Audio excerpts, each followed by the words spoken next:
Everybody loves a quesadilla, but this quesadilla is a level up from just your standard. This is a great recipe to use your leftover cooked chicken, but if you don't have any, well, let's get that going.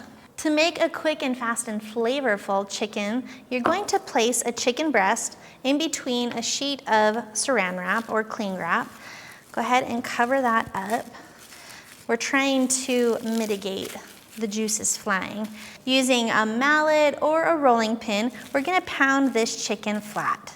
Chicken breasts are not the most even cuts of meat, and so we're trying to make that as even as possible because it's going to help it cook even. And now we're gonna season it up with a little bit of cumin, salt, and pepper.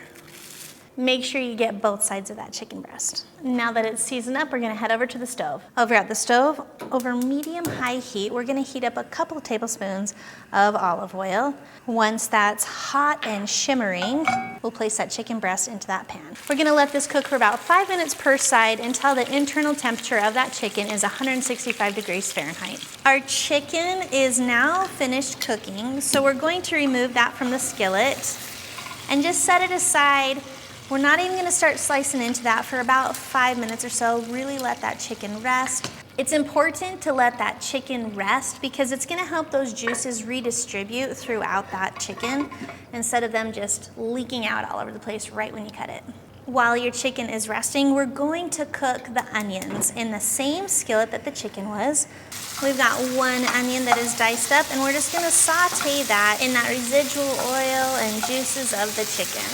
Let that cook for about 5 minutes. Okay, our onions are cooked just how I want them. A little bit browned up, softened, and they're perfect. So go ahead, turn off the heat, remove the onions from the stove, and we're gonna pour those into a bowl. To the sauteed onions, I'm gonna be adding in 1/3 cup of fresh chopped cilantro and 2 tablespoons of lime juice. Give that a mix. Then we're gonna chop up that chicken into 1/4-inch slices. Now it's just time to assemble the quesadillas.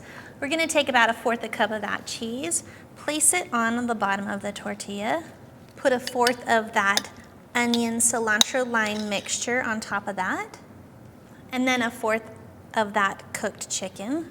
Finish that off with another 1/4 cup of that cheese. And of course, if you always want more cheese, you can do that. Make the food how you want to. Then get another tortilla and put it on top of that, and it's gonna be ready for the skillet. You know it's ready to flip when it's been about 2 to 3 minutes and those cheese layers have stuck together, making that all one beautiful quesadilla. We're gonna flip that and let it cook for another 2 to 3 minutes. If you want to give that a little pop of flavor, what you can do is give it a little spritz of cooking oil and a sprinkle of seasoning salt. Once that tortilla is nice and crispy, you are ready to eat. Thanks for watching. You can find more restaurant quality recipes that you can easily make at home over on our website. We'll see you later.